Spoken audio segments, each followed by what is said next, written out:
So to start off, my name is Dan Hughes. Thank you, Marty, for having us. And we've got a wonderful panel here that we're going to kind of have a conversation on the healthcare industry and the outlook for 2023. So to start off, we'll give a first little kind of a round of introductions on kind of who we are and how we fit into the space. As the moderator, I don't necessarily have too much involvement in this space. I'm a futures broker that focuses on the commodities industry. And the one kind of connection I do have, my wife has her PhD from down here at University of Miami in biochemistry. And I'm happy to be here today. So John, why don't you give us a little introduction about yourself? My name is John Cataldi. I'm the managing partner for the Native American Venture Fund. In a prior life, I was the chief operating officer for the Seminole Tribe of Florida Economic Development. I managed 48 of their economic businesses, from online gaming to pharmaceuticals to the Hard Rock energy drink, in leveraging sovereignty into business opportunity. Fast forwarding, developed a fund around that with a firm basis in healthcare and using again tribal sovereignty to fast track some of the more mundane businesses, from FDA regulation to distribution, back to into a very interesting business case. My name is Eric Singer. I've been a banker for the last 40 plus years across all industries. In the last 10 years, I kind of wandered into healthcare and very frustrated to wander in earlier. Mostly focused these days on private placements against family offices. I've been told that that in that area was a substantial job. So a little bit fluent on the private market for healthcare, have some observations about it, and delighted to be here today. That's probably a good enough short bio for the moment. Thanks. Thanks, Eric. My name is Thomas Farr Porsche. I have been on the investing side. I started a fund in China, in Shanghai. Mostly what I do is start companies. I've started 17 companies, 3 in AI, most of the rest in life sciences, and I've had 7 unicorns of those 17. Current one, we're automating cell culture and cell-based experiments, which is an area that has almost no tools. Thank you. Perfect. Thank you, guys. Especially coming after COVID and a lot of the changes that have come about. Let's kind of ask a little bit about how do we see the healthcare industry now, and kind of how COVID has shaped that over the past couple of years. John, what do you think? I think COVID has actually we're all used to taking lines and appointments to trying to get an appointment with their doctor or healthcare provider. Taking it to the consumer-based model, consumer empowerment has really rung true. Everything from even the conferences we're having with the 400 some odd people listening to us now. Zoom's taken hold, telemedicine has taken hold. The next iteration of that, I would believe, is consumers taking even more empowerment, from self-diagnosis to self-prescription with oversight from medical care, given the shortages that we've seen with medical caregivers in the marketplace. It's now the consumer's goal to take charge of their own empowerment. For better or for worse, I got to call him like I see him. I think COVID and the government's response to it has significantly damaged the healthcare industry in terms of credibility. We used to have a tradition that doctors were able to, they took a Hippocratic oath to first do no damage. I think there's been enormous damage done to the population by the vaccines. I have a disease from the vaccine. I think the lack of honest debate about COVID, the lack of inaccessibility of the accurate statistics about it, have shattered the widespread government confidence in government edicts on it. We have the presentation of a COVID vaccine being approved with no human trial, with just mouse trials. Everybody in the pharmaceutical community knows that if you want to come back to life, come back as a mouse because you're cured of cancer. It's absurd to have vaccines approved based on mouse data without human data involved. So I view COVID, when I look at it, the trajectory of our longevity and so forth, I think that COVID may over a long period of time take us back to lifespans that were prevalent in the 60s as opposed to today. So bottom line is very damaging across all aspects of our healthcare. Sorry if that's bad news. What do you think, Tom? Well, I'm not quite as pessimistic, but I believe there's a lot that we have to learn. We did stumble a lot. I think the important lessons, which also have led to some change, but should lead to more, is the understanding of how international the solution has to be, that no country is an island. We also learned the importance of data and the collection of data. For the first time, many systems were tested and did not do very well. Some countries did superbly, others didn't. There are some efforts by those who didn't to improve it. Hopefully we learn more. I think the mundane area to many people of the supply chain and the importance of manufacturing is one of the most important lessons. It really does matter how quickly we can manufacture, how quickly these can be delivered and delivered inexpensively. And although we may not have gotten the right balance in terms of how quickly things are approved, it certainly shows the importance of speed and the fact that when focused, we can really do immense tasks. These vaccines are really incredible. A little bit on the negative side, which again, I hope we learn from, is the fact that part of the reason that we had the speed that we did for these vaccines is because a lot of work had been done on Middle East variants, but the funding for infectious diseases has been a roller coaster. And so after SARS, it's high and then it declines.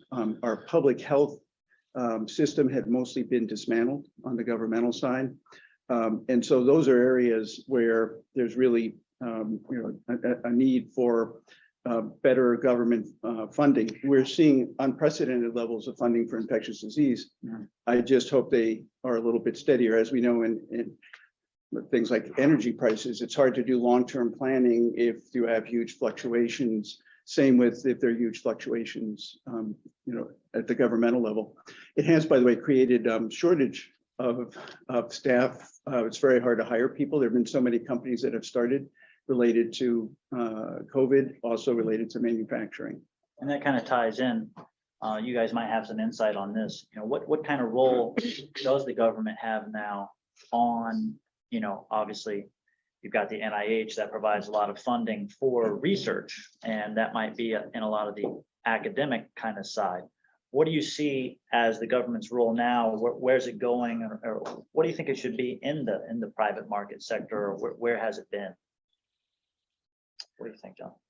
Well, my experience with the government has been challenging as in dealing as a sovereign entity with a tribe. We find a lot of times I had one response from the FDA that we submitted an EUA before they realized we were a tribe, and we submitted in for an assay or for a test. And they said, well, this was almost 6 months back. Well, COVID's now not an epidemic, it's an endemic. We're well ahead of this thing, and Native American tribes are a priority, even they lost 5% of the population during the pandemic. So being put into a category that by law they should be protected, and having to say, wait a minute, no, you have the right, we have the right to do A, B, C, and D, and have to fight for those sovereign rights. But the stifling of the information from the government, one of our portfolios has a COVID PET test. We just did some, and it's being launched into the market as we speak. the super variants and the recumbents are coming from animals. That's my personal opinion, but we also have scientific data to back that up. The challenge is the government said, and I'll just say aspects of the government said, we don't want this data released. It has to come through us first. Matter of fact, we're going to create a whole division to monitor your data, because at the end of the day, we don't want to cause public harm. We don't want to have people harm their pets. I'm actually more concerned about educating people on how to properly take care of their pets and not infecting their children or a grandma or what have you. And if you don't take care of a vector or an area that's going to be potentially a reoccurring contagion, you're not going to, just as quarantine, you're not going to be able to control the virus. And I hate to say it, but there's bad news coming down the pipe. There's variants that we're going to be seeing between now and March 2023. We'll probably see another 500,000 Americans dead. There's not much being said about it from a government aspect, not being conspiracist. Every theory I've made is not theory. Every conjecture I'm making is based upon a combination of scientific hard evidence and or seeing a lack of response, like dissolving the pandemic response prior to COVID being put into place. These has caused a detrimental effect in us being able to handle this pandemic, or what this pandemic may now become, as this variant now combines with other viruses to create something very unique and not being picked up on in testing and actually being deterred from reporting on the testing front. Anyway, that's just my personal opinion and my government experience. Well, your observation, which I think is more informed than mine, is I think spot on. The government, the NIH, people, going back to the COVID question to begin with, there was a researcher in Seattle. She was first presented with the COVID cases. She applied. She did her own reagent tests and developed a COVID test. Between the NIH and the FDA, they battled with her for 60 days over, we don't know whether your test is valid or not. We want to work on our own test. They did not. The government could not produce a test, okay, for a critical period of time, whereas a competent researcher did it went to the lab and did it in 3 days based on having a patient's blood and moving forward. The government needs to. We all suffer when the government acts as a gatekeeper on data with the rubric of, oh, we don't want to alarm people. We need to have the free flow of data. And look, the NIH has sponsored a lot of research that has benefited many consumers, yes. many patients. There are people that are alive today that would not be alive without the NIH's efforts. Having said that, it's not. I'm sorry, it's not really a healthcare conversation. It's just in general, the more freedom of data, the better off we all are in the long run, even if there's some people that are at a disadvantage in the short term. Okay. So I guess the advantage of being last is I can say I agree with that, with all they said, which I do. Just to stress the importance of data, we dismantled a lot of our surveillance system and really were lacking in quality data, and we still are. So for instance, my daughter nearly died from long COVID, and the underreporting, even to this day, is absolutely incredible. And the lack of understanding of what the consequences are. There's over 20 million Americans who are not able to work from long COVID. And that is not a statistic that most people know. So again, it comes down to data, better data, free flow of data. Some of the things I said previously about steady funding and manufacturing, I think are relevant to this. But I'd like to add another one, which is education. Throughout the whole last 2 years, maybe because I'm involved in healthcare, I had better information. But it's sad the number of people who came to me, and I'm not a physician, looking for advice, and how often I couldn't find the information. It was a lot of, I mean, for instance, the concept that one should not take an NSAID after having a vaccine. Right. I heard that. Is something, it was kind of, you heard it, right? And it wasn't, it wasn't well communicated at all. We have some of our instruments in what the leading one of the leading labs in infectious disease, which, I'm very pleased because it's given data that's never been available before. But the virologists there felt, were just agonizing over the misconceptions that they read about. Finally, the American Virology Association actually started doing some town halls and things like that. Not enough, not quickly enough. Government's not the only solution, should not be. And so I think there could have been a lot more done by AMA, by researchers. We were all pretty lost, groping for information. Yeah, something I noticed on my end is that, the use of supplements and vitamins and self-research became just something that's far more popular than it was before. Just If you look at Amazon, like you used to not see many, homeopathic kind of remedies, but then over the past 2 years, you've seen homeopathic remedies pop up in more popularity for things not even related to COVID, but anything. That kind of brings me into my thought, looking at 2023 as healthcare is pretty broadly defined across, the biotech side or the patient side or the medicine side. What do you guys think moving forward is going to be the kind of the best areas to be in on the investor front when you're looking at the landscape on the healthcare? Well, going into the healthcare front 2023, and you've seen a huge surge of this just recently in the market, is consolidation as the rules and regulations change of telehealth and ironically vet health as well. Diagnostic testing is a $20 billion business and is actually growing, given nobody wants to take necessarily a line to the doctor's office, and doctor's office won't even see you in nowadays, especially if you're sick. God help you if you have a influenza or a cough. Isn't it amazing? Right? It's just If you're sick, don't come here. Don't come into your doctor's office. You can't do that. So the other thing that I think you're going to see happening is there's been a huge wall at pharmaceutical pricing, which was one of the biggest challenges when it came to insurance and everything else. I think you're going to see some barriers fall on that. Hopefully, we're going to be pushing on some of those barriers to fall. That the current regulations say, unless you're the original manufacturer of the pharmaceutical, you cannot re-import it back into the United States. That's whether you're a corporation or an individual or what have you. Ironically, there are some organizations in sovereignty that don't have such limitations, or so there are amazing drugs that qualify for all the rigor of FDA approval. Unfortunately, it costs $20,000 a dose here, but in India, it might be, that actual drug to be manufactured might be $100, $100 a dose.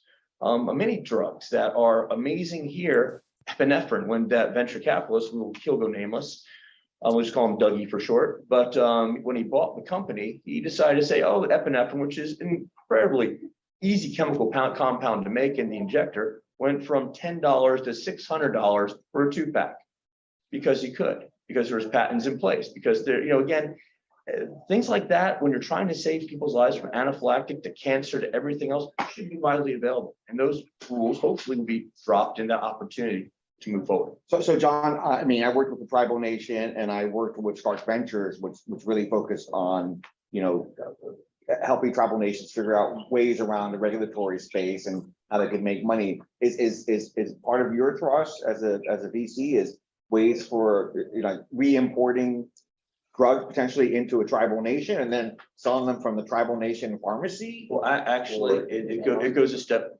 better than that. Again, we take the mundane and look at how a tribal nation, which is very small, 1% of the overall population, could potentially thrive, because ironically that 1% lives in that 5.9% living below the poverty line. Around 2.5% of that is tribal nations, those rural communities. So it's an absolute crap show. The Seminoles were blessed. God love you when you're making billions of dollars in revenue. I made them quite a bit of money when I was with them as well. But at the end of the day, majority of tribes, the 568 tribes, 222 Alaskan villages, or 600 First Nations in Canada, a lot of them have 8 children. I'd say the average, some of the average numbers is about 8 children and living well below $30,000 a year in income. So being able to empower that is huge. So the answer is absolutely yes. And tribes, based from the Supreme Court, their laws and rules have dramatically changed. They can now go beyond the reservation where they have an economic interest, their sovereignty follows. That changed in 2011, which went to appellate and went to Supreme Court 2014-15. And that at that day is when we started the Native American Venture Fund, given now that we go from not just doing stuff for the tribe and as a tourist casino resort, but now we could do really interesting businesses for the American public. So could they do mail order pharmaceuticals? There's so much more they could do that goes well beyond that. Right. But you can distribute to pharmacies. Say again? You can distribute anywhere. I'm sorry, one time? You can distribute anywhere. Yes, so that will, let me phrase that. I'm speaking in very general terms. It took, just when we were looking at the free trade zones and importation, that was about $4 million in 2.5 years of fighting back and forth with Holland and Knight.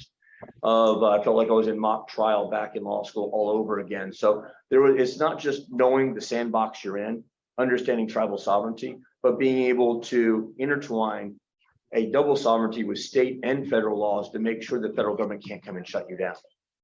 So John, Peter Thurlow, I've been practicing patent law for about 25 years, worked with family office last 6-7 years. Yes, sir.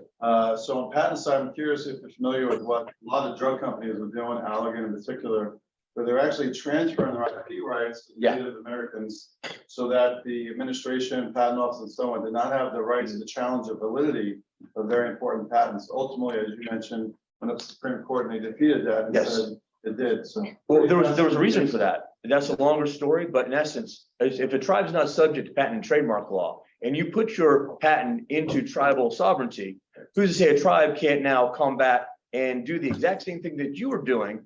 Because your entire foundation, your case is, I put it in a tribal sovereignty. I know we're getting off. I don't want to. I just thought it's great that you're on this panel. I just thought it was fascinating case of It's an incredible case. millions of dollars that were given to the tribes and then Yes. save the drug company a lot of money. And when I've testified about drug prices and so on, it's just been interesting how they're trying to do a shell game to protect billions of dollars. Pharmaceutical companies and insurance companies get together once a year and decide the prices that they force down Medicare, Medicaid through. It's nuts. But that changed under the laws, right? Recently, a little bit, you're right. But again, Starting point. when we pull back the covers, what we could do with the proper knowledge, understanding, and tribes are also difficult to work with, as you know, Marty can definitely attest to. So Cool, thank you. challenge, not difficult. No, they're very challenge. political. I mean, it's incredibly political. Yeah. They married themselves off of the federal law, which was a bad model to start with. So off to the current executive office, which is a horrible model to start with from a utopian governmental policy. Yeah, but it's just fascinating because of all the organizations you can build around tribal nations. Yes. Because of your ability to avoid tax regimes and price monopolies. So actually, I did have another question. My question was, it seems like there's this issue of information availability, like because we've got this internet and all kinds of massive amounts of information, and you've got AI and machine learning where you can just go. We talked about this yesterday. We can go through thousands of documents, let it be read by a machine. It can give you the thesis of something very quickly, gathering all the information from the internet. But it seems like there's the government wants to have an official version of stuff, and often it's information that can't be controlled, right? And are we at this point where there's what's the government is saying this is the right information versus mountainous amounts of information that's out there on the web? Is that where we're at? I mean, I think Tom, you were talking about that a little bit. Yeah, so it's an interesting question. What is the right data? Who controls it? And the quantity. So in terms of And the interpretation. and the interpretation. And so just to tie it into investment themes, AI is increasingly important, as well as data mining and utilization of it. In fact, Marty raises one of the really difficult problems is how good is your data? And that has been a problem, will be a problem. Yeah, I saw in the news recently, I think a lot of the Alzheimer's research had been based on NIH papers from a particular, granted body of research where he reused a lot of the data from previous studies. And then it became a point where that research paper, spun off many other research papers.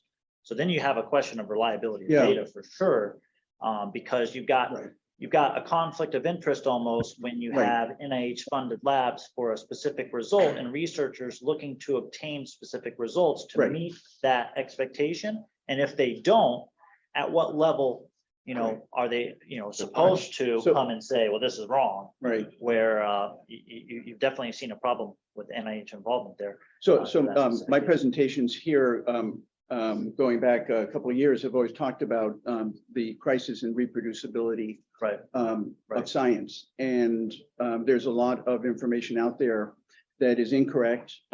We build on it.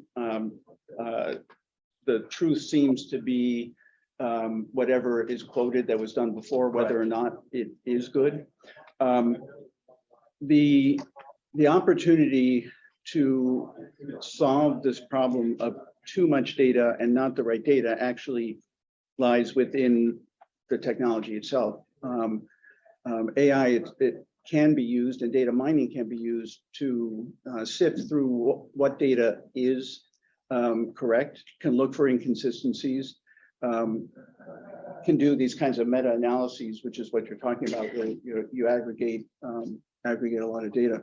So I think the world has come to a bit of a tipping point in the amount of data that is available, and COVID did increase the orientation towards that, but there've been some long-term efforts with laboratory information management systems. So I think this is one of the most exciting areas, which is With AI. and tools that can tell you what is the right data. If I could find a company that was targeted on that, I'd be interested in investing. So data mining, use of this data, there's a lot of data that's been collected that isn't yet being used. We can't figure out how to use it. So there's a lot of opportunity there, and a lot of opportunity to figure out what is the right data. I mean, what's interesting about what you're doing, obviously, you have a platform that collects a lot of data, and so data collection it doesn't become an issue anymore. But not only that, but you have the ability to real time to massage the data that's being analyzed that's brand new, to say this does not fit into the conventional parameters of what data should look like, right? So I think that's just from a mathematical point of view, it's super important that you have data that makes sense, right? Because part of the problem with what you get that's spit out of government and out of policy is that data is scrubbed so much to make it look like something, and you can actually say at the time that you're originating the data, no, this is not right. But You can before- see if it's not. So thank you, Marty. I mean, at Thrive, we're really trying to address this problem, and in an area that's fundamental to drug discovery and drug development, which is cell culture and cell-based experiments. And we collect just massive amounts of data the same way every time. Everything is time-stamped. So in fact, what we're really trying to solve is this lack of reproducibility by having reproducible data that has integrity, that has enough data, the right data, and is accessible data. And then Eric, what do you think on when you look at 2023 and beyond? What are you kind of focused on lately as the best kind of choice within healthcare? Well, the Rothschild said invest when there's blood in the streets. I would say, looking at the biotech public stocks, a lot of blood in the streets right now, and I think that has spilled over into the private community, private sector. Although it looks like the biotechs are kind of a little bit on the comeback trail. In June, there were 400 to 500 public biotechs trading below cash. Today, my guess is that there are 200 to 300 that are trading below cash. It has affected private market values as well. I'm strictly exposed to the private market. I just finished I think I talked a couple of months ago here about a seed round for a company called Petrogen. I completed that round a little bit lighter than I would have liked to, but more than I had originally promised. The entrepreneur on the Neotex, a company that Marty's heard me talk about for years. I've raised $85 million for Neotex now. I think that their cancer drug is well on its way to success. We have we're dealing with patients that have flunked chemo and a checkpoint inhibitor and lung cancer. Those patients, in my opinion, probably have if you have flunked 4 rounds of treatment, you probably have a 2 to 5% chance of having the next dose of chemo help you. We're seeing 25% response rate in that trial, 65% disease control. So there is a market for private biotech. I would encourage the families that are looking at this.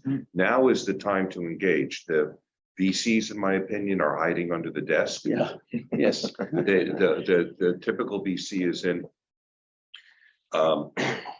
I have to say, I'm just not a fan of the VC community. I've had 3 passages in my life where I've gone to the VC community, and each time, if you weren't in the club, you couldn't get into the club. It kind of reminds me of an interaction I had with my sister when I was very young. I was asking about something to do with the opposite sex, and she told me, you know, well, if you don't know, I can't tell you. That's my entire experience with the VC community.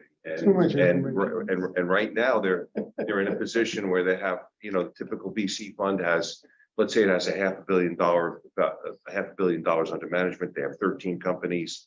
Each one of those companies needs $50 million to go to the next level. The VCs have lost their syndicate partners. They have faded on them, so they don't have capacity. So if you're a VC sitting there and you have dry powder of $50 million, 13 portfolio companies, and you can't rely on your good time buddies, you mentally you have done triage. You have 2 companies that you can save, the other 11 are in trouble, and a new player we don't want to talk to. So it's a golden moment for the families, and they can get to, you know, there are a lot of times I've been in VC meetings where the point of the questions that they asked was to look smart, but not actually to make a decision. So that brings up a good question. How would a family office find, you know, investment opportunities in the healthcare space? What? Well, you could start by attending IvyFON and That's what I do. conferences. You know, it's and Marty's lesser competitors as well. So well, but it happens to be the truth. I mean, there are a lot of deals that are out there that are perfectly good deals that just you know, just examine them with common sense, and maybe bring in a college freshman to ask some of the smart aleck questions that the VCs ask him. I think what you're saying is, you know, it's always a good idea to network and Right. really have, you know, people that you can really just speak about an idea and get a good you know, sense. So You know, everybody there's one other thing that just for the families It's about 5 minutes. listening that I would just add to it, which is I never, you know, when I was a kid, there's so many things I didn't understand, but one of the things I really didn't understand about healthcare is, number one, we are, as a world, we've all been getting wealthier and wealthier, and towards the end of your life, you have more money, and now you want to stick around longer. Money may be no object on the price of treatment. Okay, so the value of the relative value of the product is climbing relentlessly compared to whether I got good sneakers or a nice car. And the government, the one good thing the government has done, in my opinion, is they have given healthcare a healthcare and real estate are the 2 utterly tax favored industries in our country. Insurance is a deduction to the employer and not income to the employee, and that has created a regime where over a long period of time, the wealth is built in that sector at a faster rate than other industries. It's a combination of wonderful demand lift and pricing availability and tax favored. So I think it's an ideal industry to look into and be open to common sense that if something makes sense, it could make sense. I think it's a great idea for those interested in the healthcare space to reach out to John, to Eric, to Tom. Especially if you're looking to deploy capital, they might have good ideas with the firms that they're working with, the firms that they're part of. Can I have just a quick little final part? Do you guys have any thoughts on the markets of the best opportunities offshore, or because you read about PRP and stem cell therapy and things that really never gained mainstream use in the US? Are you seeing a lot of the offshore opportunities come more so than onshore opportunities? What are your thoughts on that? I'm actually bringing some of the offshore opportunities onshore. One of the biggest challenges, there's several enactments that were put into place. One is, my mind just, one enactment actually makes sure that you have 70% usage of the Berry Act. Same percent usage of people, same percent usage of raw materials, and also ownership of the intellectual properties, what have you, associated with that. That's actually another enactment not related to the Berry enactment. The biggest challenge of that is that bottlenecks you in not being able to do business with the US government or those entities that do business, big organizations do business with the US government because they're all kind of under the same enactment as a first choice. So bring these things onshore, and from a standpoint of an investment aspect, I like to have pieces of a puzzle that can be put together into a commercialized product, especially for a family office. You don't want to get in too early where everything's sucked in from R&D and you have a downturn in the marketplace, and then you're waiting 6, 12 months or years or whatever it may be before your product actually sees light of day. So getting into a time that it's going through it's gone through its PK, it's gone through its R&D, it's in its first aspects of commercialization trials. And it might, and also look at the demographic that it's also serving.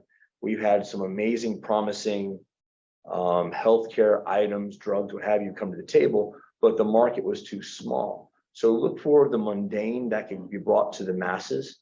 And then at the end of the day, hopefully the company you're dealing with, or if you have ownership in the company, a larger ownership, don't be a greedy bastard. Allow it to push your brand into the marketplace, so people will continue to come back to you and trust in your brand and trust in your decision making. And you can still make 100, 200, 3, 5x. It's not difficult to make it in this industry as long as you go by a formula that gives that repetition. Just briefly, Tim Draper last night said that he saw comparable companies trading for 40 million valuation here, 4 million in Taiwan. My company, Neotex, that I raised money for, is an Israeli company. Israel and biotech is the Rodney Dangerfield of biotech.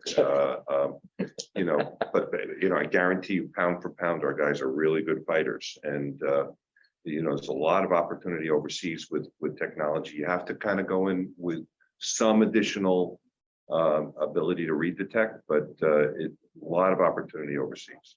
Final thoughts, Tom? I would avoid private company direct investment outside the United States, Okay. Particularly at earlier stages.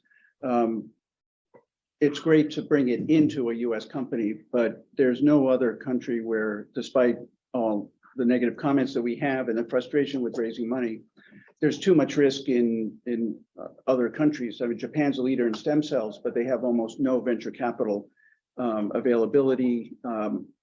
Early stage public companies have very, very little liquidity. There's really nothing like the United States. As a company is later stage and larger, international is actually a bigger opportunity, with the exception that still the best way to do it, regulatory framework, particularly say in Europe, it's a large market. Sadly, so many US companies, their first approvals, they go to Europe. And so there's actually a lot of innovation that's available there that's not available here. But I would still play that from invest in US companies. It's by far the best framework, financially, even regulatory, despite its problems. Okay, good. All right, well, I appreciate everyone here, and everyone on the panel. Feel free to, everybody in the audience, feel free to follow